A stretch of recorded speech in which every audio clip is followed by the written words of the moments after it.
आमची जमीन चालली आहे, जाऊ देत. आमच्या नोकऱ्या चालल्या, जाऊ देत. शेतकरी आत्महत्या करतोय, करू देत. आमच्याकडे खूप माणसं आहेत. लोकल मधनं चेंगराचेंगरी करत रस्ते कुठे प्लॅटफॉर्म वरती पडला, आतमध्ये रुळावरती पडला, मेला, काही नाही. एक एवढीशी बातमी येते, मेला, चुक करणार, सोडून दे. काहीतरी जा दे युरोपला.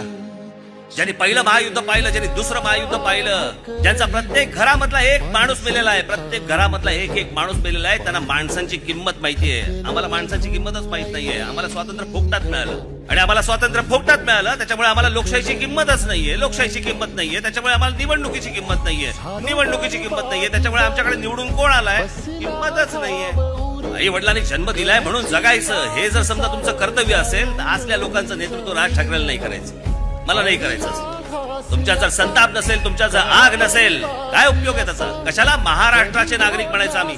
ज्याला आज आम्ही देश म्हणतोय, त्या देश, त्याला ती भूमी, त्याला त्या देश नावाची काही संकल्पनाच नव्हती. त्या संपूर्ण भूमीवरती 125 वर्ष ज्या मराठा साम्राज्याने राज्य केलं, तो हा महाराष्ट्र हातावर हात ठेवून बसलाय. आणि आम्ही फक्त वर्तमानपत्रांमधल्या बातम्या वाचायच्या, टेलिव्हिजन चॅनलवरच्या बातम्या वाचायच्या. केवढं का वाईट झालं, केवढं रे वाईट झालं, एवढंच फक्त आम्ही बोलायचं आणि सोडून द्यायचं.